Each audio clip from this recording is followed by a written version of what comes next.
আসসালামু আলাইকুম।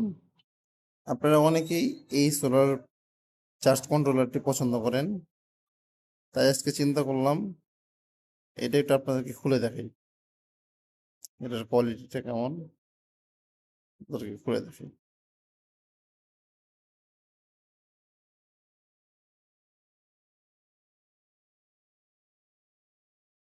আমি আপনাদের জন্য আগে এই স্ক্রুগুলো খুলে নিয়েছি। এক হাতে ভিডিও করছি তো, তাই আপনাদের জন্য এটা খোলাটা দেখাতে পারলাম না।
এখানে মূলত 6টা ট্রানজিস্টর ব্যবহার করেছে, এখানে দুইটা,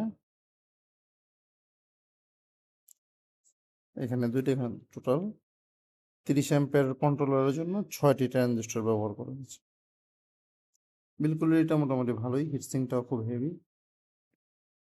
দেখাই, হিটসিংটা মোটামুটি হেভি, যেমন আঙ্গুলের সাথে দেখতে পারেন তুলনা, টেস্টার, আপনার টেস্টারের সাথে তুলনা করলে বুঝতে পারবেন হিটসিংটা কতটুকু মোটা।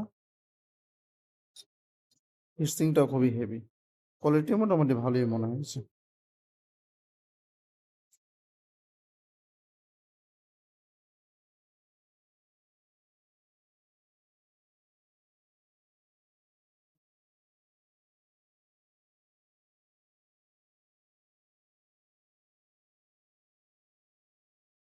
আপনাদের মধ্যে অনেকেরই চিন্তা আসতে পারে মাথায় যে এই ডিসপ্লেটা সবসময় অন থাকলে কি পরিমাণ বিদ্যুৎ কনজিউম করবে।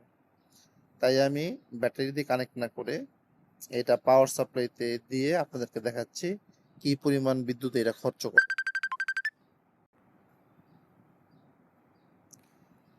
আপনারা দেখতে পাচ্ছেন পাওয়ার সাপ্লাইতে 0.040 মানে 40 মিলি অ্যাম্পিয়ার দেখাচ্ছে, এবং আধা ওয়াট 528.528 মানে হাফ ওয়াট বিদ্যুৎ কনজিউম করছে, যা অতি সামান্য। এতটুকু ব্যবহার করলে কোনো সমস্যাই হবে না, ব্যাটারিতে তেমন কোনো প্রভাবই পড়বে না। সবাইকে অসংখ্য ধন্যবাদ। আসসালামু আলাইকুম।